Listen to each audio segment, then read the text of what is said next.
first. This is an interview by Roland Matthies of Charles Fry, better known as Charlie, and I just had a momentary lapse, which is indicative of my age. He's about the same problem. Same stage. The date is the day before early Easter, and it's March 29, 1997. Charlie lives here with us in Oakwood Village, is a fairly recent comer to our lovely place. And I want to talk with him and have him talk to you for the historical records of the Clark County Historical Society, what kind of a life he had in this community, what it gave to him and what he gave to it. So Charlie, here we go for, first of all, a test on your voice. All right, fine. Tell me something about yourself. Well, I came from Greenville, Ohio, which is almost in the Indiana. It's on the state, almost on the state line. And I'm from, I was born in 1916. And, Heck, you're just a kid. I was born in 1910. Well, I hope 6 years from now, I hope I look as good as you. Now let's. Okay, Charlie, you said you were born in Greenville. Go ahead. Greenville, Ohio, 1916. Raised on a farm up until, well, the Depression came along. My father had a couple farms as well as a construction business. And as you know, in 1930, early 30s, why the construction business was almost dormant.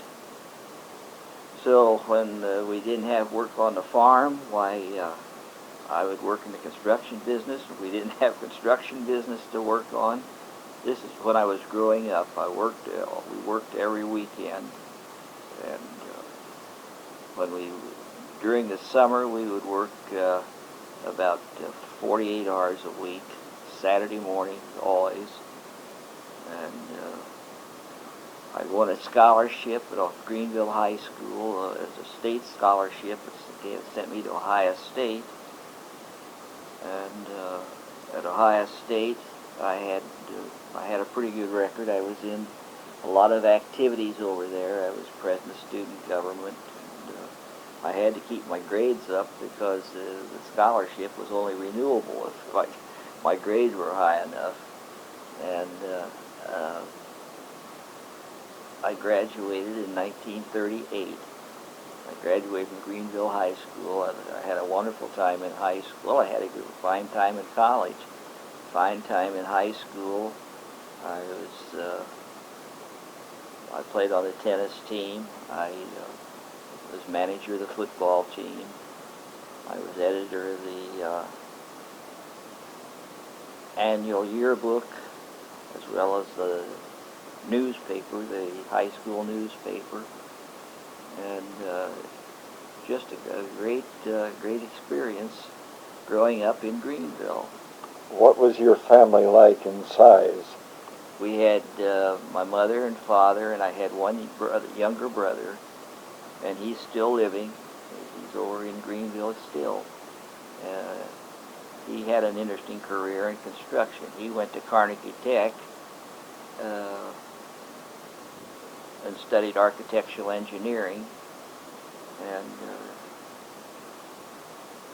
when I came to Ohio State, he was there. He didn't graduate. I graduated in 1938. And as you recall, those were the days that we were looking at what was going to happen in the world, and we were all interested in what our draft classification was going to be.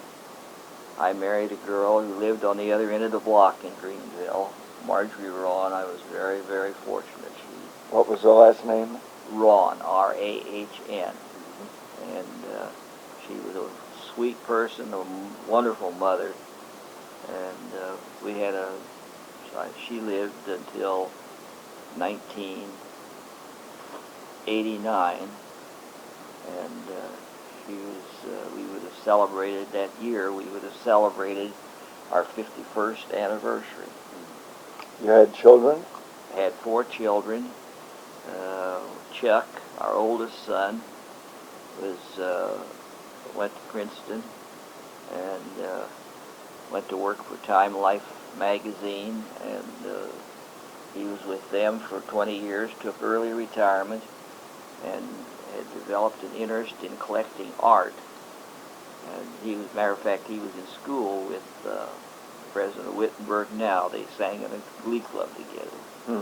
And Chuck decided that after 20 years he was going to take early retirement. He was a little disappointed early in his life. He had a girl who he thought was going to marry him, and she went on to law school, and he left Princeton to go to work for Time Life. She met a law professor and later married him. And I know this was a disappointment to Chuck, and he never married, although he had a lot of attractive lady friends, but he never was quite moved to get married. I had, in addition to Chuck, I had B. Jane, who was, we had 4 children in 8 years, and B. Jane was born in Washington, D.C., because when she was born, I was in the FBI. I entered the FBI when we had 1 child, and you were 1A, 3B, 3D. You all remember all the classifications we had for the draft. And I thought I might be able to better serve in the FBI if I qualified, which I did. And the experience in the FBI I was in for about 6 years was a great experience for me. What section of the FBI did you serve in? I was in the general agents. I mean, I was did investigations, and a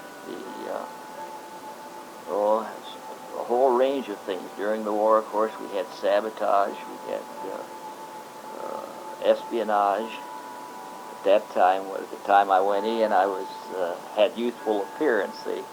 When you graduate from the academy, and this was on an accelerated program because they were short of agents, and they type you. And one of my characteristics was my youthful appearance. So my first assignment in the FBI was as a British purchasing messenger, and I lived in. They moved me into a rooming house just off DuPont Circle in Washington, and the subject that I was covering, stealing his mail and listening to his telephone calls and so on, was a fellow named Dodie Schmidt, who was working for the Japanese, and it was an interesting assignment because Dodie Schmidt was a particular favorite of Eleanor Roosevelt. She liked to have parties and afternoon teas at the White House. And Schmidt came from a wealthy family in Austria. His family he described as the Hershey's of Austria. And he had good social connections. And we finally made a case on him. He signed a confession. And he was imprisoned briefly. Matter of fact, he was in prison a shorter period. They took a plea bargain, and he was in prison a shorter period than I had to work on the case. Mm-hmm. What was the accusation? Espionage. Uh-huh.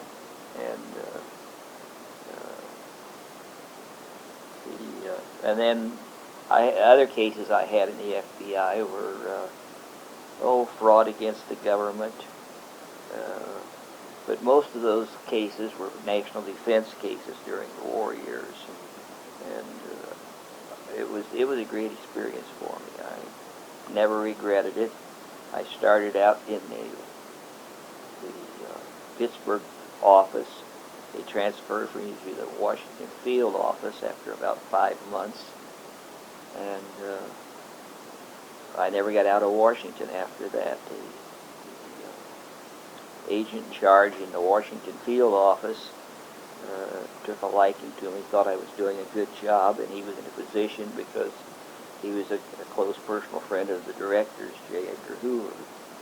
And every time I had a transfer come in, I actually wanted to get a little more experience in cities like New York.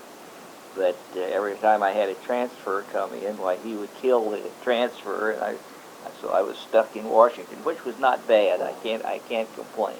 Was Lou Fitch in at the same time? He was, but I didn't know him. Mm-hmm. I think Lou was a good. I don't doubt that he was a good agent. He was very thorough. But I didn't know him until I came to Springfield. Okay, let's go back to the family now. We've covered Right. 2 sons. No, A son and a daughter. A son and a daughter, and I had another son and another daughter. The older son, Chuck, that we talked about briefly, died the year after his mother did. He died in 1990, and he had cancer. Died at Sloan Kettering. And then the older daughter went to Ohio State and graduated. They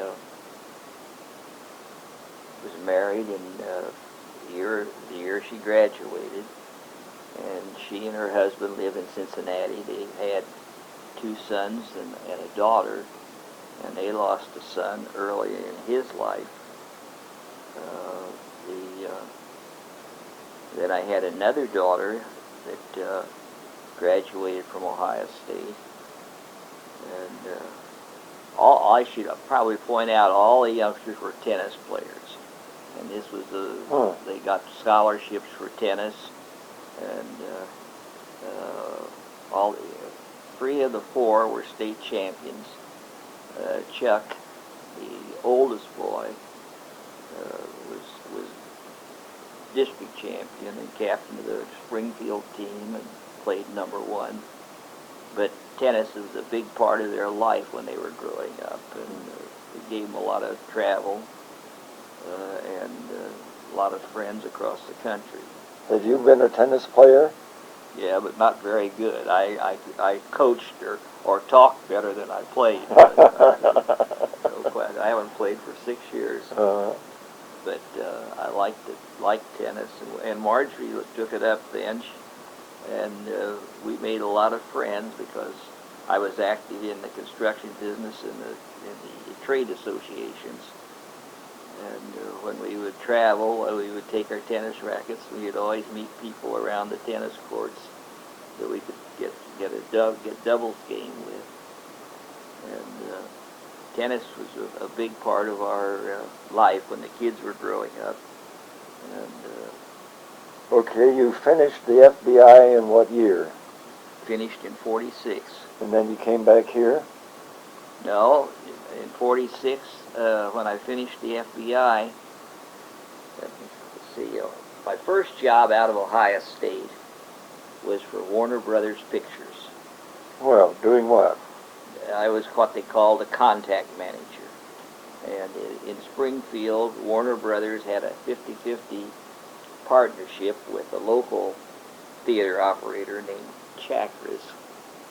And was that Phil Chakras? Phil Chakras. Yeah. And I was in the, I worked for Warner Brothers and him jointly. I mean, I was on 2 payrolls. And that was your first job? First job out of school. And of course, I had jobs all the way through school. I did a little bit of everything. So, dry cleaning. The university gave me a job after I became president of student government. Why, they gave me didn't pay a whole lot of money, but gave me an office on campus, and was an interesting experience. How long were you in this job in Springfield? I was here till I got my 1A for draft classification, and went in the FBI. And, as a matter of fact, I reported for induction into the Army, and they didn't call me, and I asked about it, and they said, well, Mr. Fry, while the draft board was meeting last week, the FBI agent came in and wanted to know about your qualifications and so things, like other information. Mm-hmm. And the draft board decided if the FBI wanted you, they wouldn't take you. So that's how close I came to being in the Army. Okay, now after the FBI, what happened? After the FBI, I went back to Greenville, and my brother and I started a construction business. My father had a construction business. It was almost moribund because he had an accident, and it was difficult for him. So we started from scratch in the construction business, and he did the estimating, and I did the buying and the job supervision, and it worked very well. We got along well, and I was there until let's see.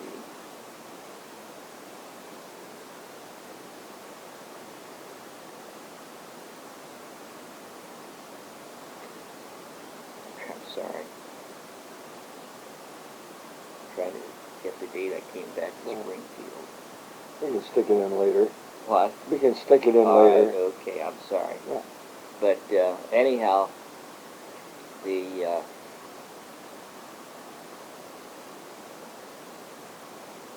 construction business was what I was doing in Greenville, and then I moved to Springfield because there was a chance to buy a building supply company.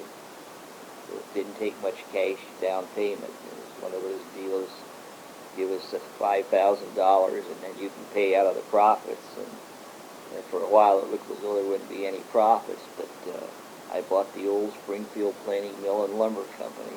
Where was it located? On West Columbia Street, here at the corner of about 711 West Columbia Street. And it was a mill that had been in that part of Springfield. A lot of old Germans where mill worked in the mill and so on. I knew very little about the mill business, but I was fortunate. I had good people. As a matter of fact, I should say that any success I've had has been the fact that I've been able to recruit good people and work with them. I can't remember of anyone I ever had to fire. Now this was called the Springfield Planing Mill and Lumber Company. And you kept that name? Kept that name until I got into a deal with Howard Noonan and a fella in Fort Wayne, Indiana, to build prefab homes. And the fella in Fort Wayne had the design, and I had the mill, and where we could build the homes, and so we were in that business for, I'd say about 4 years, and then later I went just into general construction. Were those homes located in any particular spot? Well, a lot of them in Springfield. Whereabouts? They were very modest homes. In those days we were looking to government financing, and I've got them all over town, in the east and the west and the south end. We only build about I think about 1,000 of them a year. Maybe total number we built over that period was 2,000. Now these were called prefabs? Yeah, they were prefabs, and I got into the prefab organization, the trade association, and I became an officer in that. What were they selling for at the time? We sold them for $6,900 with a lot, and that made a good price. And we had a nice operation. I know Bill Stewart, who was working up at Springfield High School, became my factory manager, and we had it worked out very well. Noonan, the Kissel Company, would handle the sales and the financing, and Hall was Fort Wayne. He was the son of Charlie Hall, that started Lincoln National Life Insurance in Fort Wayne. Mm-hmm. And so we had a good operation, and sold quite a few homes, and then finally we decided that we would close out the company so that all of us had interest in a particular area. Noonan wanted to stay in the financing of homes, and Paul had various interests, not including the insurance company, but and my brother and I went into general construction then. And, well, about when was this? About 1948. Mm-hmm. And we started building schoolhouses and public buildings, the jail, and down in the courthouse. We built that. So you're speaking of Springfield? In Springfield. We made Springfield our headquarters after that time. I didn't go back to Greenville, and because we were in a better location, and I had this real estate over here in Springfield that we could use as a warehouse and a staging area and so on. The construction business, you asked about the projects that we had built. We built state lodges like Deer Creek State Lodge. It was probably one of our more ambitious projects, and it's right down in the Deer Creek Lake that the state owns. It's a state recreation lodge. It's very nice. And then I built shopping centers. We had in Columbus, Ohio, we built the Mount Vernon Plaza and the Mount Vernon Apartments and so on. And that's out on the east side of Columbus. And we took work wherever we could get it. Mm-hmm. Made a good living for us, his family, and can you name some of the buildings in Clark County? The Clark County Jail, Clark County Courthouse, not the addition to the courthouse, the judiciary building, and